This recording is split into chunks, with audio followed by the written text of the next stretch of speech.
গত বছর ঠাকুরনগর মেলায় গিয়েছিলাম আমার বন্ধুর পাড়ার দল থেকে। তা আগের বছর এত ভালো লেগেছিল, তো আবারও চলে গেছিলাম আমি, পলাশ মামা, আমার বন্ধুদের পাড়ার দল, আর কিন্তু সঙ্গে বিপ্রদাও ছিল।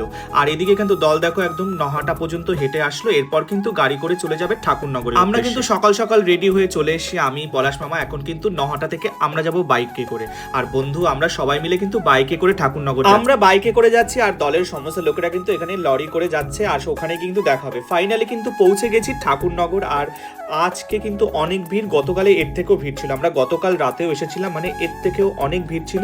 আর এখান থেকে হেঁটেই কিন্তু যে বাড়িতে এরা দল ওঠে সেখানে যাবে, সেখান থেকে একটু বিশ্রাম করে কিন্তু ঠাকুরনগর মূল মন্দিরের উদ্দেশ্যে যাওয়া হবে। আর সত্যি বলতে ঠাকুরনগর যেতে আমার খুব ভালো লাগে। এত সুন্দর বাজনা, এত লোকজন, এত দল আসে, প্রত্যেকের এত ভক্তি, আমার কিন্তু খুব ভালো লাগে। যে বাড়িতে দল উঠেছে সেখানে গিয়ে হালকা করে টিফিন সেরে নিলাম, কারণ সকালবেলা বেরিয়েছি আর খিদে তো পেয়েছে।